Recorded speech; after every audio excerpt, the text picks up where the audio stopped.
Today on Arrows in Motion, we have Jeremy Anderson, owner of Express Home Services in Salt Lake City and Las Vegas. We're talking about private equity in home services, the value of culture, and what to look out for as a homeowner.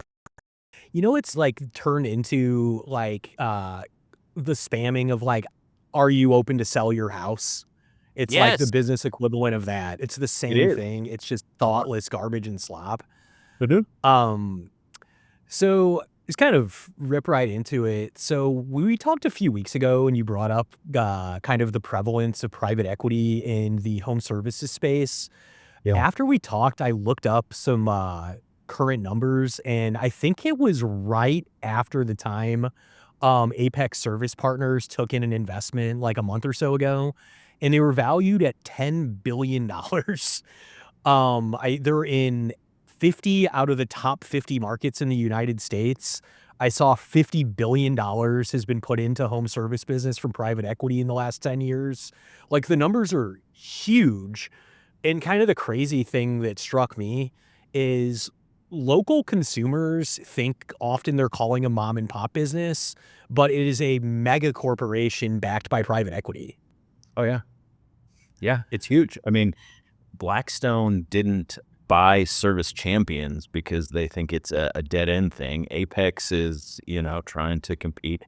It's absolutely bonkers. And the amount of dollars out there right now, I mean, people are spending stupid money to buy home service companies because we know it's recession proof. We know that it's not going anywhere, right? So AI can't replace it. Why wouldn't you want to be in this space? And it's it's crazy. It's crazy. So, Jeremy, we don't need to get into the weeds, but you've spent your entire career in the home services industry. Yeah. You ran a business, had a franchise. Now you're an independent operator in two locations. So you're extremely familiar with this space. Can you just kind of briefly explain to the less educated person out there what these private equity companies are doing? Like, what is their strategy? Like, why are they getting into the home service space? Yeah. I mean, it really goes to what we were just talking about.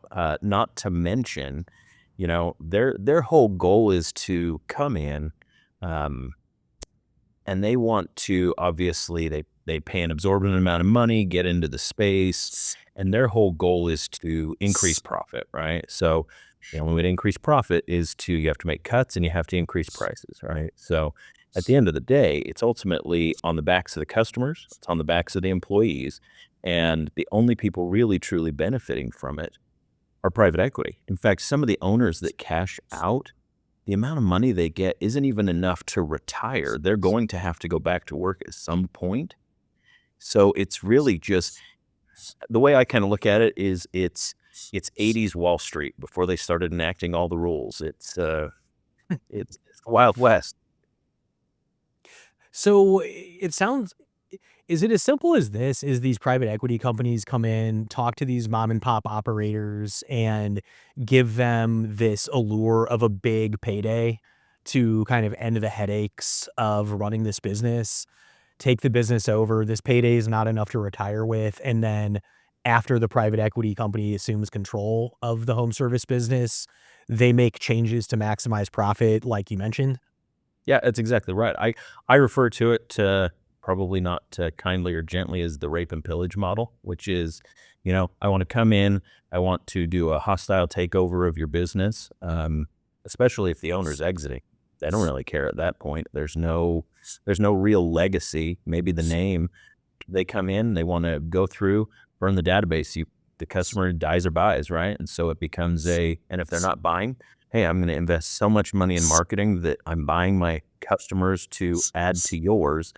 And the consumer and the employees don't win. It creates ultimately a toxic work environment where, I've interviewed guys who have come in and said, hey, we're being pressured so hard that unscrupulous and unethical behaviors are now being applauded because we're getting the results that we want. In fact, I had a great conversation yesterday with a vendor, and he said, "Hey, they're doing some pretty shady stuff that even the manufacturer's like, we don't want to warranty out this kind of disaster, but they're doing it so that they can drive revenue. Revenue at the end of the day is the only thing that matters, and they will step over. They don't. It doesn't matter how many bodies they step over to get it."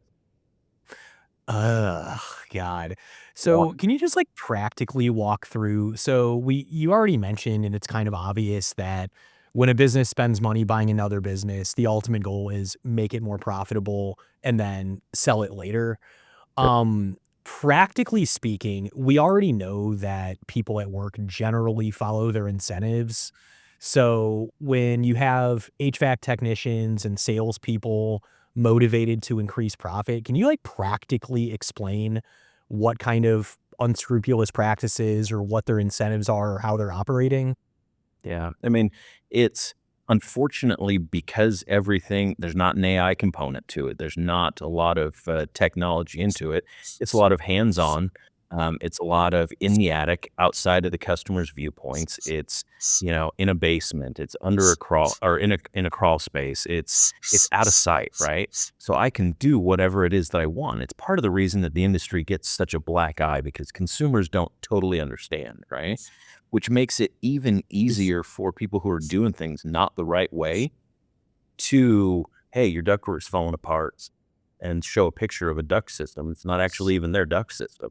Or to, unfortunately, we've seen, and it was kind of funny, I've seen a hole in a coil where they let the client know that they had a refrigerant leak, but the hole in the coil was that of a Phillips screwdriver. So we could tell that it had been punctured by a technician, and it's like it's not necessary. There's enough good work out there that we don't need to do that. We can actually just go and do the right thing for the customer and do that. But because we've got all of these entities that are only care about one thing, which is the bottom line, it forces these behaviors, and that's the trend that unfortunately it's kind of the direction it's kind of going. How long have you observed this type of practice in your industry? I mean, it's been that way as long as I've been in it. I mean, we've seen unscrupulous behaviors from guys forever. It's never not existed. So, we wanna try and kind of pin that all on private equity. We can't. It's always existed. But the cases and occurrences of it are increasing with the thumb on the bottom line trying to increase it. And so it's always existed. It's just now increasing because numbers have to be hit. And if numbers aren't hit, just last year, there was a whole exodus of middle management because companies didn't perform. There, somebody had to be the fall guy, and so ultimately, if you didn't hit your numbers, you're out. It didn't matter economy, it didn't matter equipment, it didn't matter. Nothing else mattered. It was you didn't hit your numbers, you're out. And so when you have that sort of mentality, where it's dog eat dog or survival of the fittest, you kind of force some of those behaviors. God, yeah, so obviously when there's management that's disconnected from the day-to-day of the business and disconnected from the customers, it doesn't feel as wrong to set the incentives the way that they are. Um, One thing that is a reality in kind of the home service space is like you're affected by market conditions. When the housing market is booming, you're gonna grow, and when it's not, you're gonna have a harder time growing.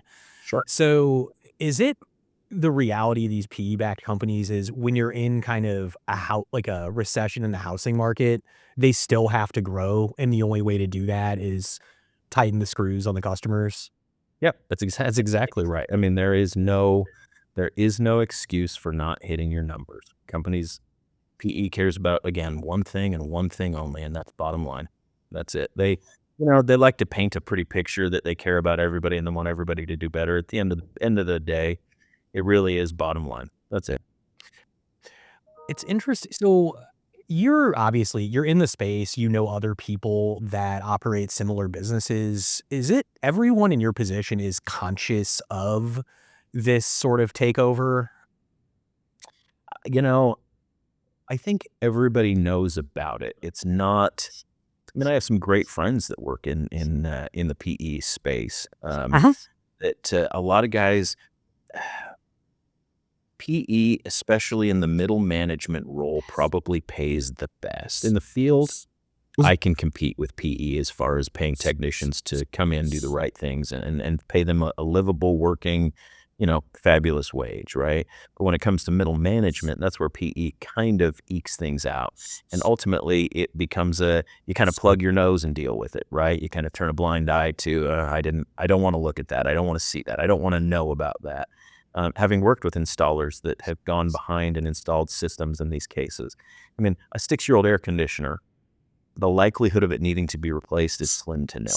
Are there cases? Absolutely. If it's not installed right and that system is absolute and total and complete trash, absolutely, it probably is in that kind of shape. But it's few and far between that should be replacing 6-year-old systems. Now, guess what? That's ultimately the customer's decision. But some of the things that are happening are not necessarily on the up and up. I want to talk to you about a specific situation that I ran into as a customer that I thought was interesting. So I sold a house a couple years ago, and right before I left, the AC unit died. I needed a replacement. It was a small house. I had a maintenance contract with a large HVAC company in St. Louis, and the technician came out for the maintenance, told me the situation, and said he was unable to give me a quote. A comfort specialist had to come in, and he kind of warned me that they didn't know as much and gave me kind of a weird feeling. I met with the person. He quoted me 12,500. I for the replacement. I called another company, and ultimately they did the work for 4,500, which is an insane spread. Yeah, Uh, yeah, is that typical? Like, that was a jaw drop moment for me. yeah. I'm not. We pay our guys well. We have guys that know what they're doing, that are effective technicians in all of our service verticals, right? Plumbing, electrical, HVAC. So I'm not the cheapest in town, but I'm certainly, you know, some of the price differences that we're seeing. It's like, holy cow! And I've even seen some where they're like, "Hey, we'll do it for you for 12.5." Um, and then you don't do it, and they call back and they're like, "Oh, I can do it for you for 6,500," because they walked out the door, right? It just Oh my kind of becomes this game of, all right, let's see how much I can squeeze out of this customer, and if I can't squeeze enough, I'll squeeze something out of them, right? And it's unfortunate. It does exactly what it did for you, which is leave a bad taste. It's a black eye on our industry when we behave like that. It's really what it boils down to. We are not doing a great job of protecting the industry. The trades are one of the most honorable, one of the most noble industries in the world, right? When done correctly, because we're protecting people's comfort, we're protecting people's safety, we're keeping their home their castle, right? So when we do that the right way, there is nothing more noble. But when we come in and pull games and do the garbage that we're doing, or I was literally just on Nextdoor in my neighborhood. There's a PE group that did an install in my neighborhood that they've called them 5 times. They installed a new system, top of the line system, can't figure out how to make it work. She's trying to figure out who to call because they're no longer responding. The system's not operating. And so it's like, we're not doing any justice for what is an amazing, amazing industry. I've been doing it for 25 years. I love the home service industry. I love plumbing, electrical, HVAC. I have the utmost respect for our tradesmen. They're what really keep our homes functioning and keep the world going, right? So when people behave like that, it's trash. It's absolute garbage. Obviously you have more experience in the space. I've worked with countless home service companies in marketing, and growing up, my dad was a handyman. Wow. And I spent a lot of my childhood and teenage years going into people's houses doing work with him, and I remember how much he was appreciated and loved, and, like, the handyman is almost like a movie and sitcom trope as a beloved member of the community. Sure. Um, so you're absolutely right. Like, from the honest contractor side, how much harder has it become to run your business and build trust with your customers when there seems to be a growing feeling that not all home service contractors are honest? Yeah.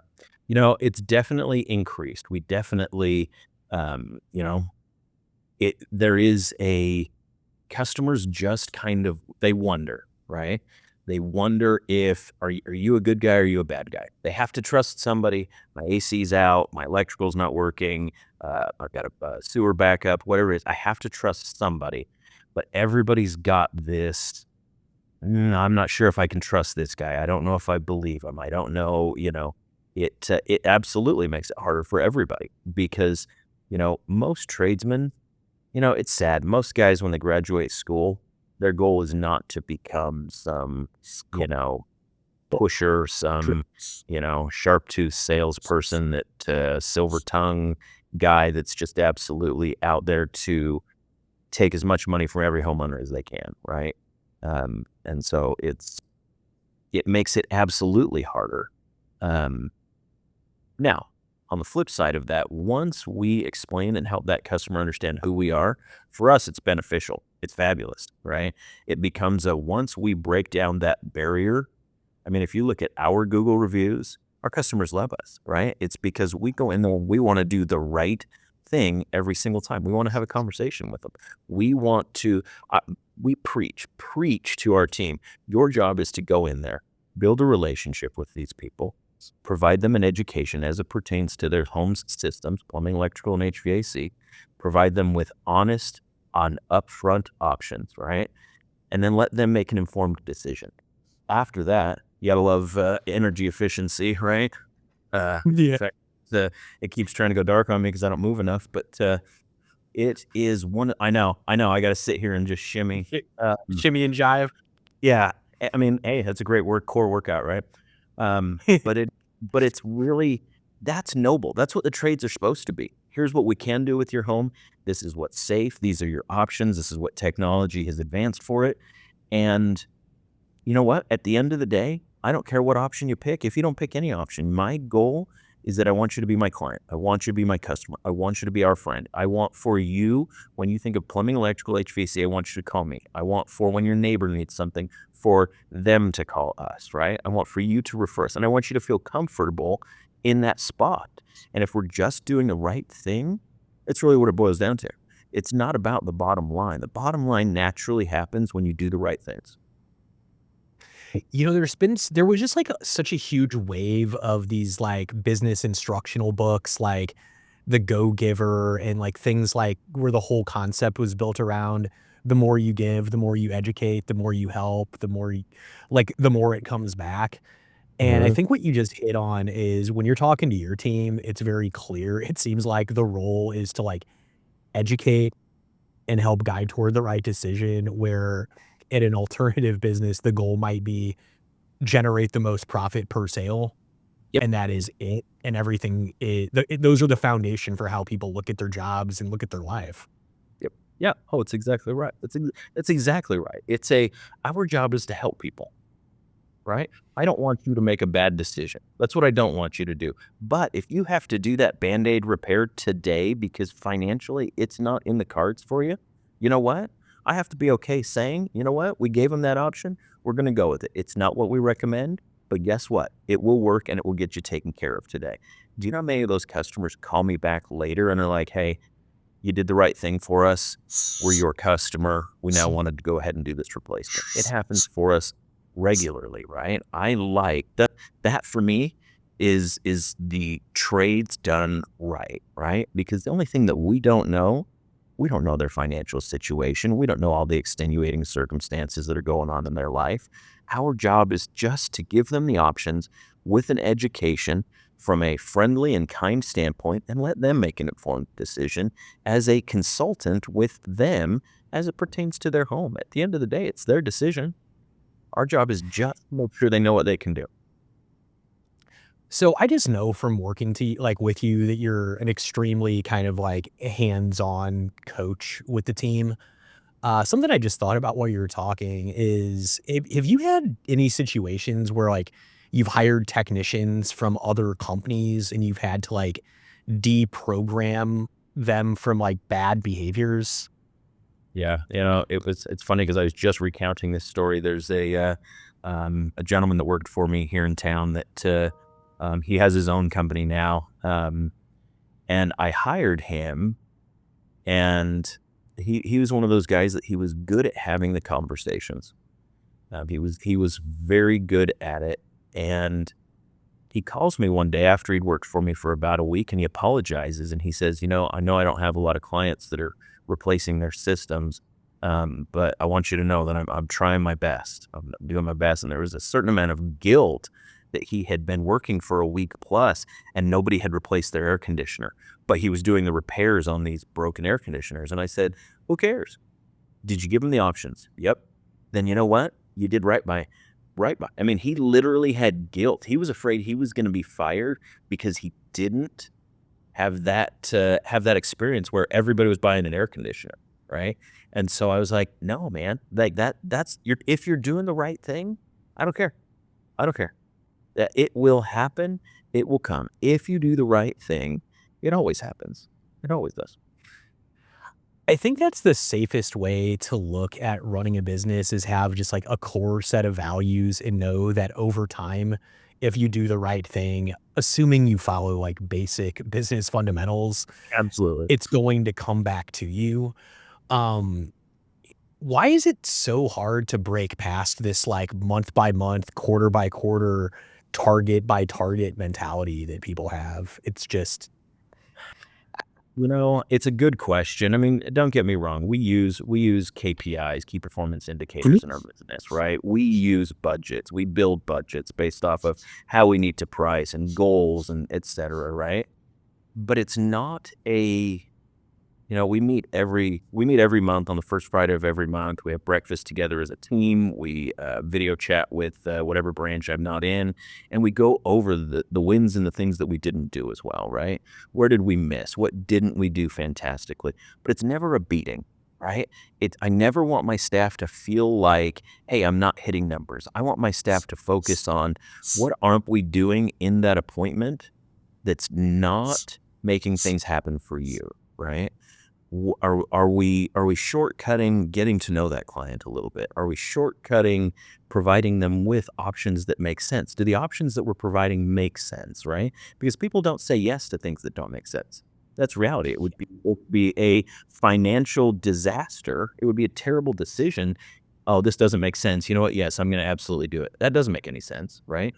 So we focus on what communication with the technical, because that's the hardest part, is explaining to clients, hey, why is this electrical not working? Why is this plumbing system not working? Why is this HVAC system not working? Right? And having those technical things make sense to them so that they can make a decision, right? And some technicians are better at explaining those technical components to people so that it does make sense and so that they don't feel like they're talked down to. And so it's a real skill to be able to communicate the technical so that a customer feels confident in what you're doing and the solutions you're going to provide, right? So it becomes the numbers, they have to be there, but it's, do you live and die by the numbers? And for our company, that's not what we choose to live and die by. We choose to live and die by our people, right? Which is, I mean, our first, when we talk about our numbers, the first thing that we celebrate is who is our safest driver in the fleet. Literally, when we go through our scorecard, that's number one that we go through to see how guys perform. Safety is number one. Like, how are they driving in the vehicles? How are they representing us? How are they protecting themselves? Our goal is to make sure they get home safely. Oh, I want to make sure that they get home safely to their families. And so when we do that, when we focus on the people, the rest of it just kind of, I don't know. I feel like a lot of technicians are the abused animal from the shelter, right? You kind of got to rub their head a little bit, tell them it's okay, yes. like, Yeah. because they feel this obscene pressure. I have never terminated a technician because he couldn't hit numbers. I terminate technicians because they're not doing the things that we've asked them to do with a client, which is educate that homeowner, build a relationship, and then provide them with options and solutions. And we know without a doubt when we do that, it works. The numbers take care of themselves. Like past the safety thing, I think something that's always interesting because it's hard to see from the outside. I've tried to explain this, like what's the difference between a good strategist and a good creative and a great? Sure. What is the difference between an average technician and your absolute best technician in the way they behave, what they know, how they operate? It's really the fine line. I mean, it is a fine line between technical excellence and communication skills. That's really it. And it's that balance between the two, because we find a lot of guys in our industry that they can't actually fix a ham sandwich, but they can sure as heck sell the ham sandwich, right? It is going to be a disaster, but they can sell it, right?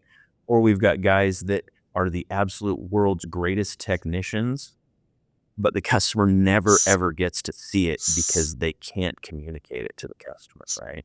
So it's really that, and it is a fine, fine line between those two. And that technical, it's got to be that balance, because if it's not that balance of communication skills and technical, I had a technician just recently. Unfortunately, he left us because he had some personal issues and had to move. But he was an amazing technician. I mean, just an amazing technician. And when he did a repair, it was flawless, and I do mean flawless. But he talked to customers in a technical acumen that they didn't understand, they didn't get, right? And so it became really hard for customers to say yes, going back to, if I don't understand, I'm not being fiscally responsible with my money if I don't know what I'm getting, right? I can't be totally confused and say, you know what, here's $1,000 because I don't have a clue what I'm doing, right? That's unintelligent, right?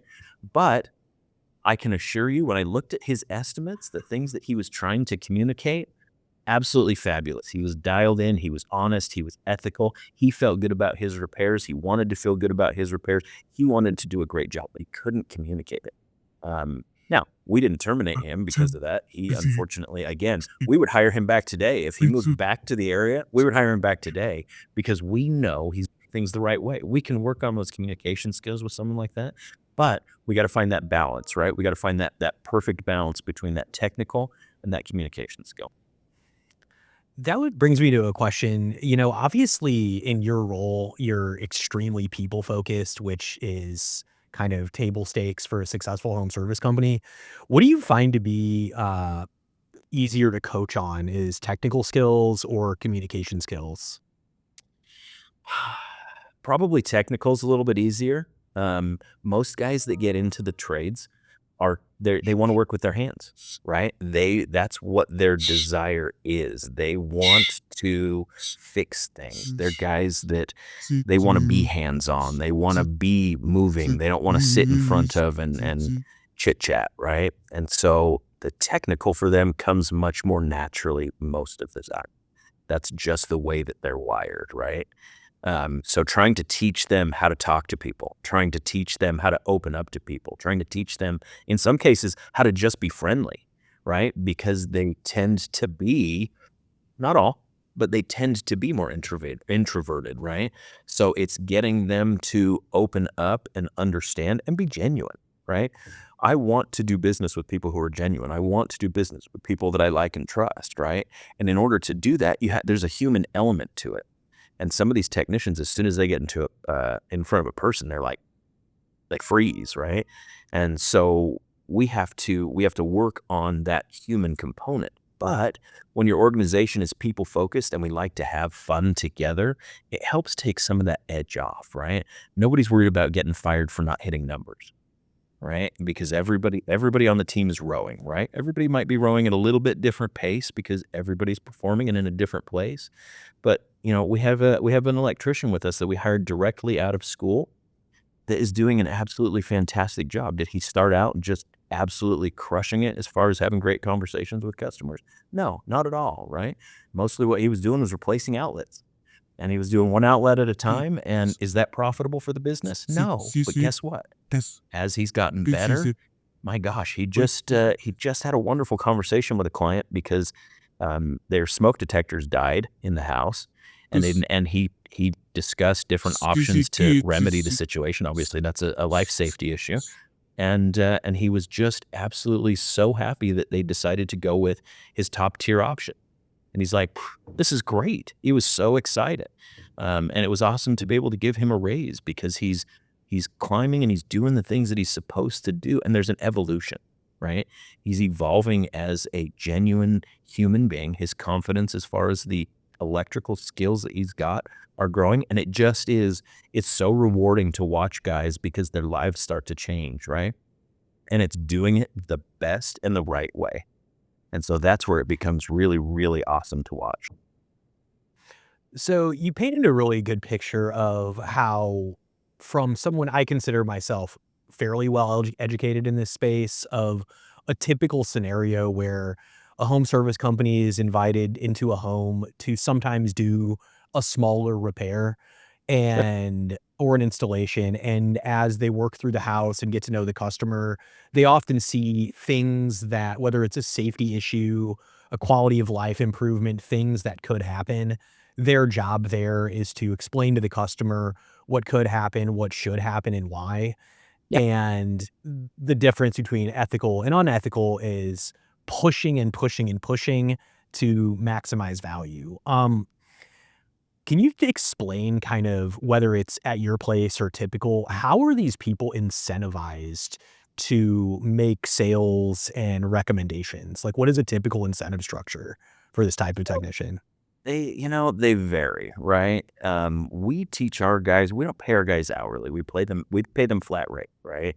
And the reason that we do that, I'm not a fan of hourly. And I break it down for my guys like this, right? If I hire a guy right out of school and I pay him $20 an hour, and it takes him 4 hours to do task X, right? He's made $80 for task X. If I take a guy that is a senior, right, and I pay him $40 an hour, and that task takes him an hour, he's still getting $40, right? So who made more Yes. money for that appointment, right? And so it's like we're not really paying them for what's in their head. So we have a pay plan where we want to incentivize guys for having for really minding that balance, right? Which is the communications component and the technical component, right? And so they kind of give themselves raises as they improve, right? So, we explain it to them that we want to pay you no different than a doctor or an attorney. We want to pay you for the knowledge inside your head. And as you continue to increase that knowledge, you're going to give yourself all of the efficiency and increased productivity raises because this is how we're going to pay you. And so, it's unfortunately, no matter how you pay a guy, there are ways to game the system, and I've seen all of the different things. So it's not some people are like, oh, they get paid commission. Well, guess what? If they decide to drag their feet for 10 hours and they're being paid hourly, they're ultimately doing the same thing. So it's really a pick your poison, right? At the end of the day, a company has to have a pay plan where their employees understand what they have to do and they can do it honestly and ethically and they can make a livable wage, right? I have employees that make more money than I do on an annual basis, right? And Yep. and guess what? I'm okay with it because they're doing a great job. They're working their tail off. They want to work their tail off. They want to do a great job for customers, right? And so, guess what? That's one of the incentives. I'm the coach, right? So my job is to do those things. Now, at the end of the day, I'm the owner, and eventually, as we continue to grow, there are benefits for me, and so I'm not complaining or whining about that whatsoever. But I love watching these guys get to go buy their first houses. I love watching these guys get to buy the cars that they've been dreaming about, right? I love watching those things. It's so rewarding to watch people's lives change, and the trades, they provide that so much that it's like, I don't if you are whether you're wired communications wise or whether you're wired technical wise, the trades are a great option for anybody because they are life-changing done right. It is awesome. There's a lot of ways to make money, and both of us have, chosen our own adventure a few different ways. There's not a lot that can replace seeing somebody that you care about fundamentally change their life, Mm. Yeah. um, because you gave them the opportunity to. So I very much understand that. I guess in my life experience, you're right. There's no perfect incentive structure because there's pros and cons with everything. Generally speaking, the one that you've chosen, I think attracts better people that are more focused on doing a better, more efficient job and improving themselves. The counter to that is you as the manager have to focus a lot on culture and monitoring ethics. Mhm. How big of a component in your business is like culture management? Our culture is everything for us. Like it is genuinely we have two assets in our company, our people and our culture. That's it. The rest of it, I can go get new customers if, for whatever reason my database was swiped and I lost all my customers. I can go get new customers. I can buy new vans, I can buy new parts and materials, I can get a new building, I can start a new brand. I can do all of those things. And yes, it would cost money. But people and culture, there is no price tag for great employees and the culture, the way that everybody interacts. I mean, it is we have business can be fun, right? We have a lot of fun. Like our first Friday meeting it's a blast. We laugh together, we get serious together, we have heartfelt conversations together, we celebrate the wins. Like our culture it's everything. It is 100% hands down our that's what we hire and fire by. That's it. And if you aren't fitting our culture, then unfortunately you're not going to be able to work here. And you could be the world's greatest performer. You could be producing millions of dollars. And if you are not a cultural or a core value fit, you can't work here. And it's that simple. And we've had to make some hard decisions on that.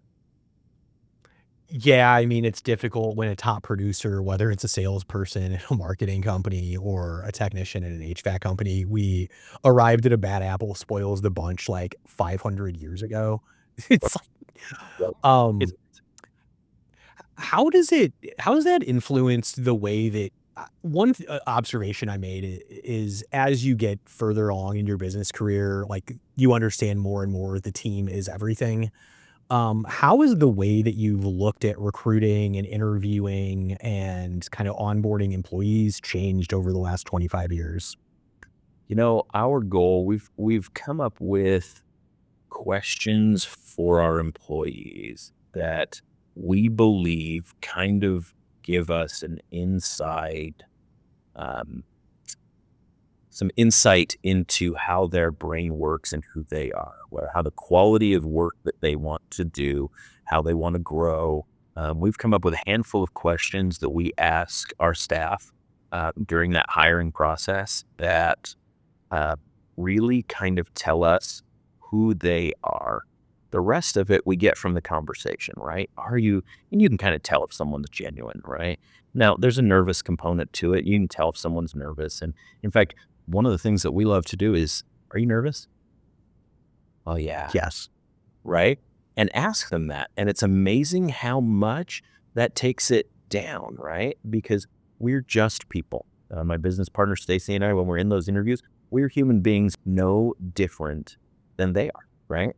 And so it's no, you're not better than you. We are not, we want to have a conversation. We want to have a genuine conversation to see who you are and how we can and if you're a fit, right? If you're a good fit for us and we're a good fit for you, because it has to go both ways. Definitely has to go both ways, right? And we've had people that we think that we're a good fit for that don't think they're a good fit for us. And that's okay. We want people who want to be with us. Nobody's held captive. We don't have any, none of our CSRs are chained to their desks by any means, right? We want people who want to be here and have fun and take care of customers. That's really what we want. I think that you hit on something earlier where you mentioned that, some technicians are sort of like abused, kind of like come from an abused animal sort of environment. Mhm. Early when I started a house cleaning service, I did all of the interviews and the questions that you would answer or you would ask, the answers that you would get, and how important it was to ask disarming questions and try to alleviate that tense feeling. Yep. It really left this impression in me that was like, wow, these poor folks have worked at companies that are run in a uncomfortable and nearly like violent way that Absolutely. influences the way that they look at the interview. Um, it's like It's really easy to understand how people get off track and view management as villains, and Yeah. it's a lot to overcome when you bring a new member to your team. I coach my staff, my field supervisors, my customer service lead. You know, our goal when we're having, because we have to have difficult conversations, right? People make mistakes. People are human. And one of the things that my goal during those conversations is that I want for you to walk away not being able to say screw you. The minute that I have an employee leave my office who's done something that's boneheaded and I have to have that hard conversation, if they leave that office saying screw you, I've lost, right? There is no change because I'm the bad guy. If they leave my office with a, gosh dang it, I've disappointed myself, I've disappointed the company, I've disappointed the team, I've disappointed Jeremy, I got to fix this, I've got to do better. Now, if they're having that conversation in their own head about how they've got to self improve, I've won. And I can tell you that that never comes from a beating. It doesn't come from yelling, screaming, etc. It comes from having a heartfelt conversation about, hey, we've made a mistake. How are we going to fix it? And what are you going to do to make it right? Right. I do not want anyone leaving my office with a screw you attitude, because if they do, Yeah, it pays me back.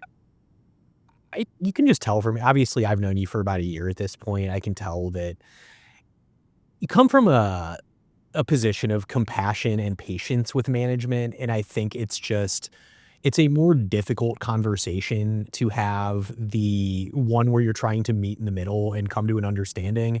It's really easy to bring someone into a room and take anger out and hit him on Yep. the head with a newspaper and hope that both people feel better. Yeah. But the second one ends the same way every time, in lack of trust, lack of interest, Yep. um, and your goals become separate. Yep. Yeah. Oh, yeah. Absolutely. So Jerry, I want to be clear. Like, I have had a positive experience working in private equity, in professional services. I have some trepidation about the home service side. Sure. Um, from the customer side, what should people kind of want to wrap on this topic? If I'm a customer interacting with a home service company, um, that I say I'm new to town. Yeah. I don't have friends to give me referrals. I have a completely clean slate to work from. I have an Sure. issue in my home. I'm gonna bring 3 contractors out to evaluate the same thing. Yep. What should I be looking for? What questions should I ask? And what is the right way to evaluate trust and fit in a home service contractor from a customer side? Sure. I mean, and you touched on it a little bit when you started asking the question. There are private equity companies that do a good job.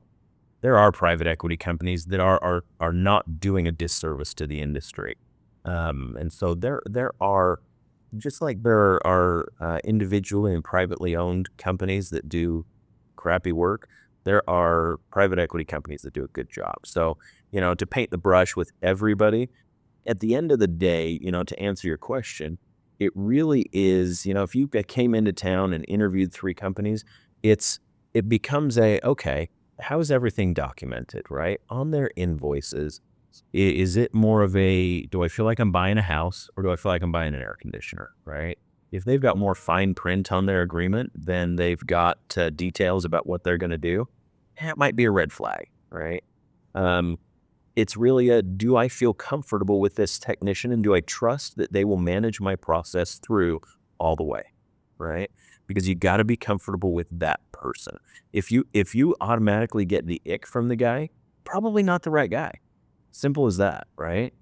And then lastly, do they obey the laws, right? Are they following all of the building regulations for my area, right? Are they going to pull permits? And ask companies, are you going to pull a permit for this, right?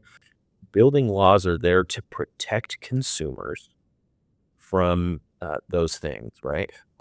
Is their agreement compliant with whatever municipality that they work under? I know for Las Vegas or for Nevada as a whole, we have to have certain terminology because there's actually some recourse through the contractors board.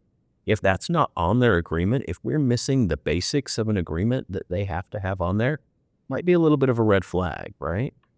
Um, it's really dotting I's, crossing T's. And then looking at price. Price should never be the determining factor for what you do, right? If you can't afford to do it right, you can't afford to do it twice either.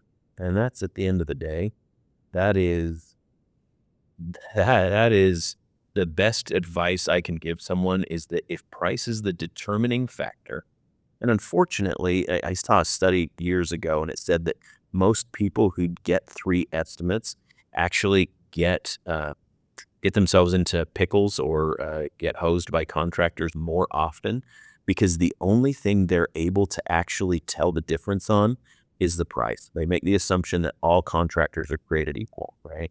And that's just not the case. That's such a good point because you think that you're getting more information by getting 3 contractors, but you're the only apples to apples that an uneducated consumer like myself can look at is the price, because I do not have the ability to understand the nuance of the service itself. Mhm. Yep. And that's exactly right. And it's where you've got to trust that person to manage that project to make sure that it is done the way that it should be done.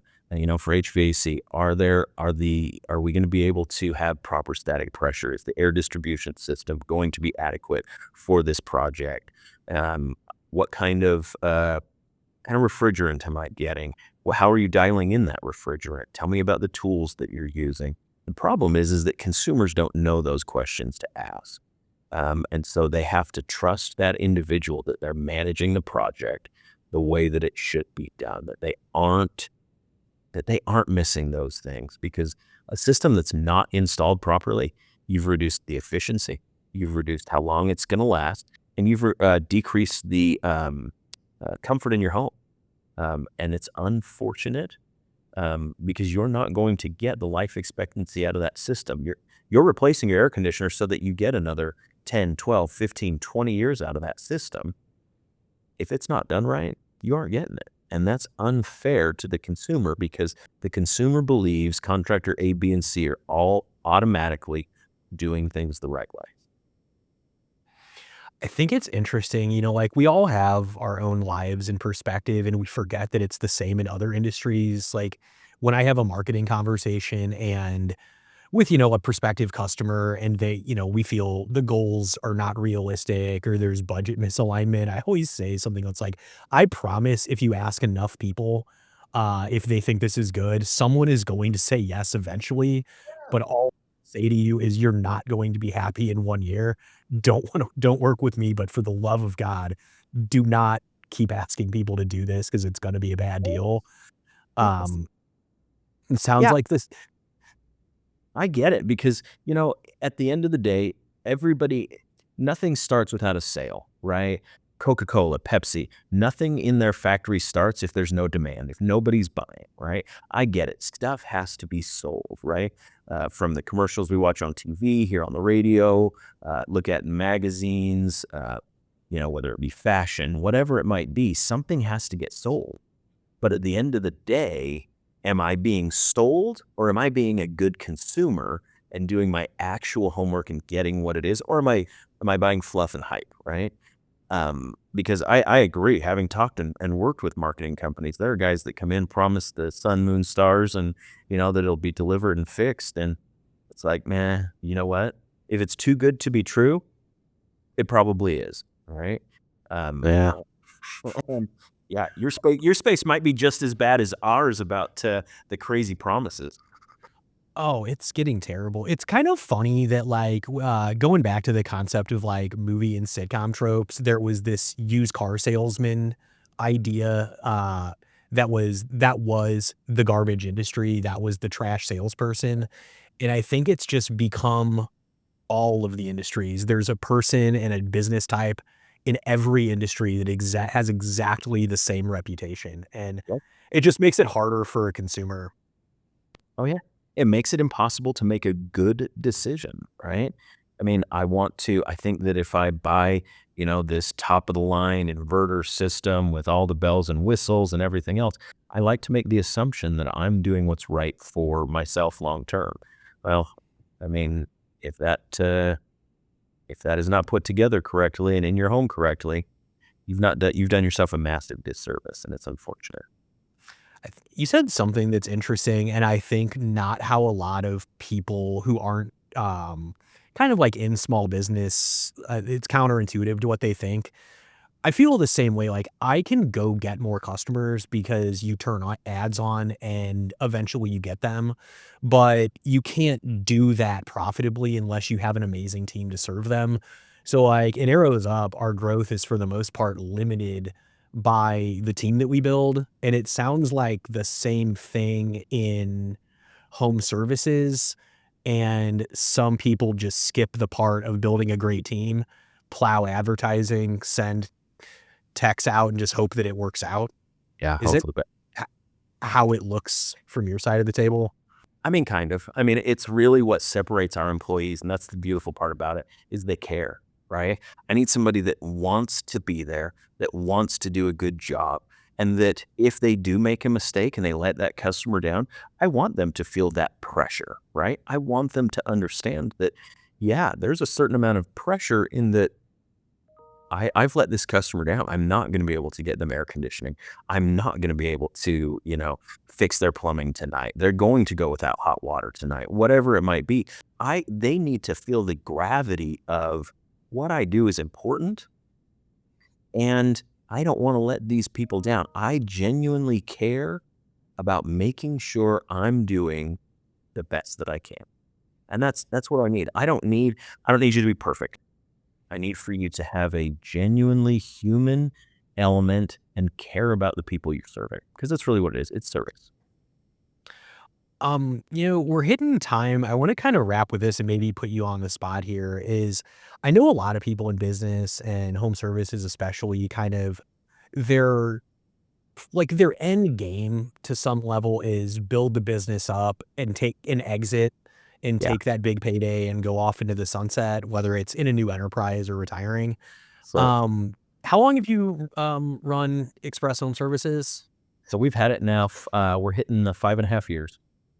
Congratulations, huge. What is your end game? Like, when you picture the long term of Express Home Services, what is the end game for Jeremy Anderson?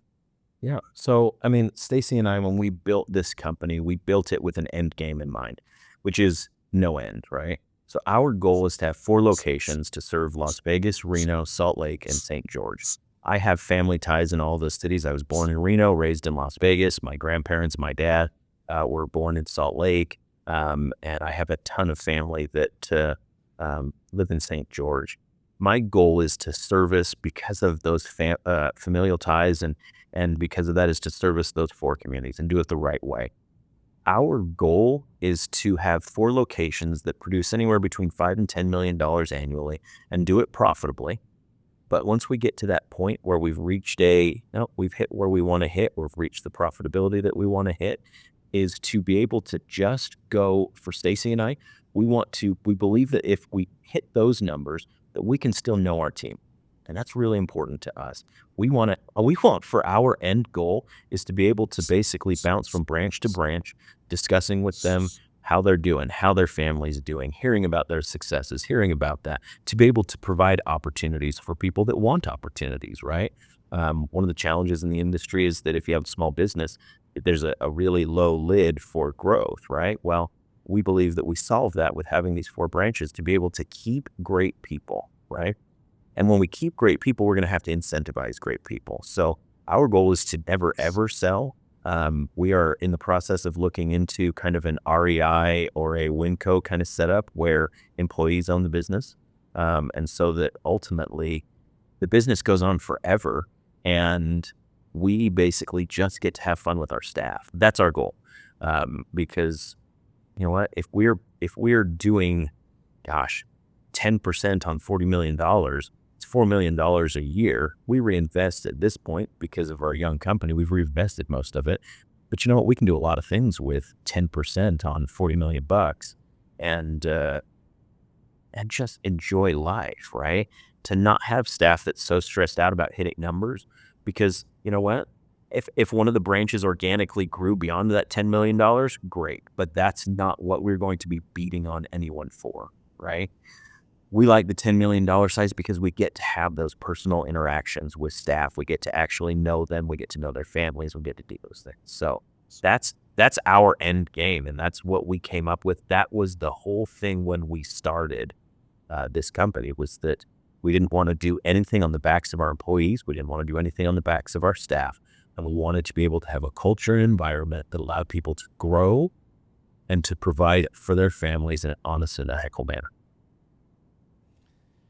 Yeah, every time I talk to you and ask a question, it does seem to redirect back to the people.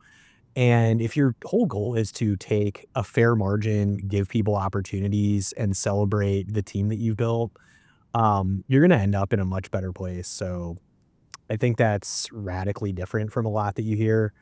But you can't take money with you and put it in a box. It doesn't do any good for you. So Just not. bringing people up with you is the name of the game. A wrap with this, Jeremy, just 30, 60 seconds.